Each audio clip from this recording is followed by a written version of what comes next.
Estudiamos campos eléctricos con la ley de Coulomb, vimos que había mucho trabajo, mucha dificultad y encontramos una herramienta que era la ley de Gauss para calcular los campos eléctricos.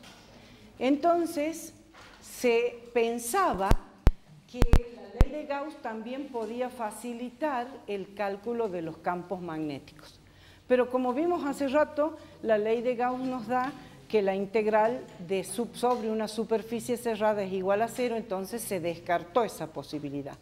Así fue como Ampère idea esta ley en la que él supone un conductor, vamos a dibujarlo al conductor, creo que saliente, ¿sí? El conductor está en el eje Z, saliente hacia ustedes, ¿se entiende? Esta es la corriente I, este es el eje X y este es el eje Y, perdón.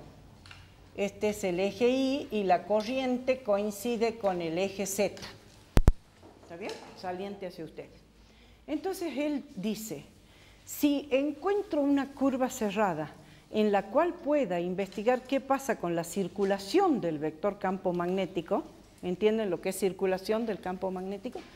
Entonces, elige una longitud cualquiera, curva cerrada, y toma un diferencial de línea para, supongamos, este diferencial de línea, y dice, en este diferencial de línea, que se representa con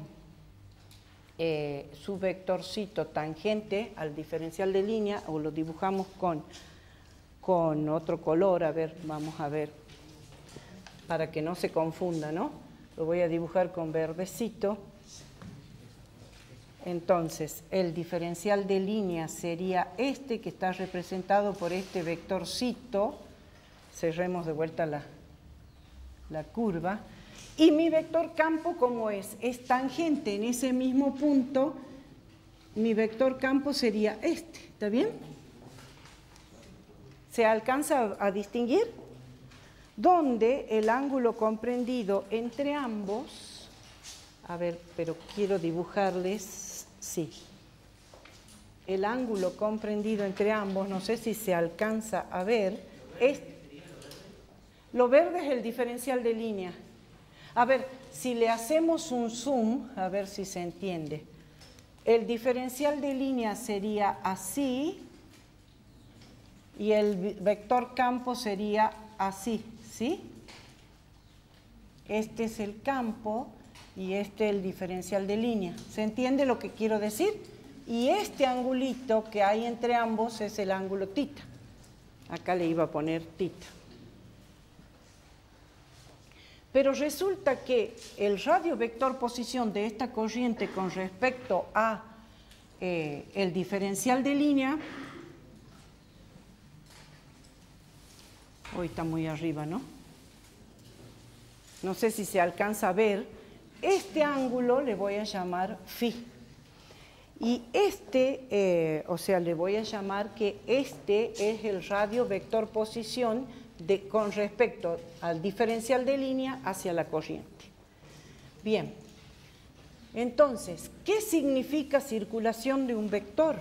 La circulación del vector es una propiedad que tienen los campos electromagnéticos y que dice que la integral sobre esa curva cerrada del campo magnético escalar diferencial de línea, ¿sí?, es igual a la integral entre el campo magnético, el diferencial de línea y el coseno del ángulo comprendido, tita, el ángulo comprendido entre el vector diferencial de línea y el vector campo. Si quieren lo anotamos aquí, donde tita es el ángulo entre el diferencial de línea y el vector campo magnético B.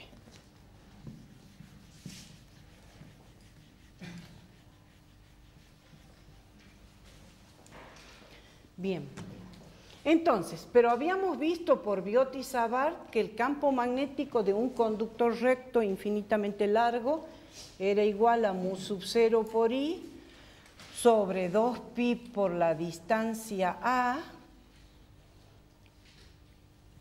Y por otro lado, ¿qué estamos viendo? Que el producto de diferencial de línea, a ver, quiero que ustedes vean, el producto de diferencial de línea por el coseno del ángulo, ¿qué me está dando? Me está dando el arquito de circunferencia ese verde, justamente. Entonces decimos, y además, el producto de diferencial de línea por el coseno de θ es el arco de circunferencia que aquí está pintadito de verde, y que ¿cuánto vale? Vale R por... en realidad aquí sería un diferencial de phi, o un phi, sí. O sea, en realidad, como el arquito tiene dos porciones, un comienzo y un final, aquí habría un diferencial de phi entre los dos, ¿no? Pero no lo quiero arruinar al dibujo, entonces esto sería un diferencial de phi, ¿se entiende? Entonces, esto es R por el diferencial de phi. Entonces, poniendo todo de nuevo en la integral, ¿qué me queda?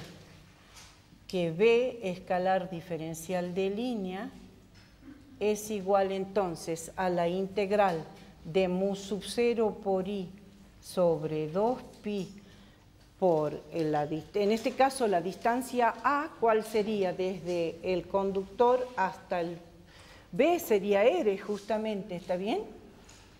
Por R diferencial de phi.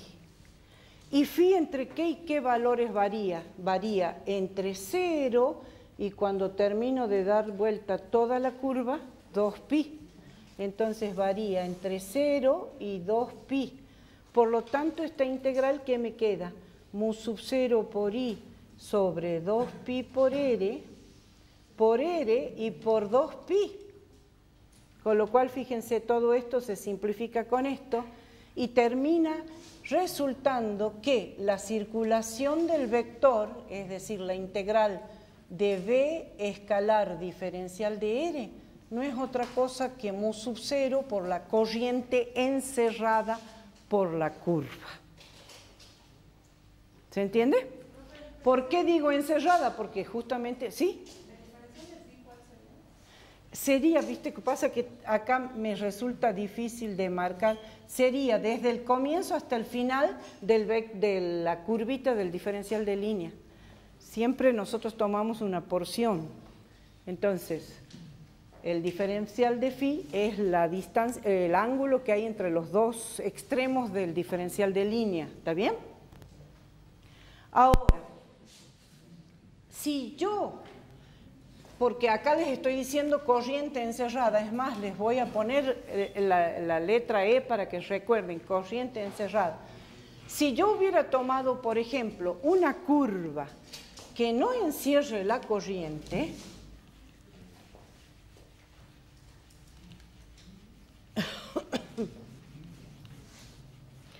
por ejemplo, volvamos a nuestro mismo esquema. Si acá está mi corriente saliente, ¿no es cierto? Si yo hubiera tomado, por ejemplo, una curva que vaya desde A hasta B, cerrada, que vuelva desde B hasta A, donde este ángulo fuese un phi 1 y este ángulo fuese un phi 2,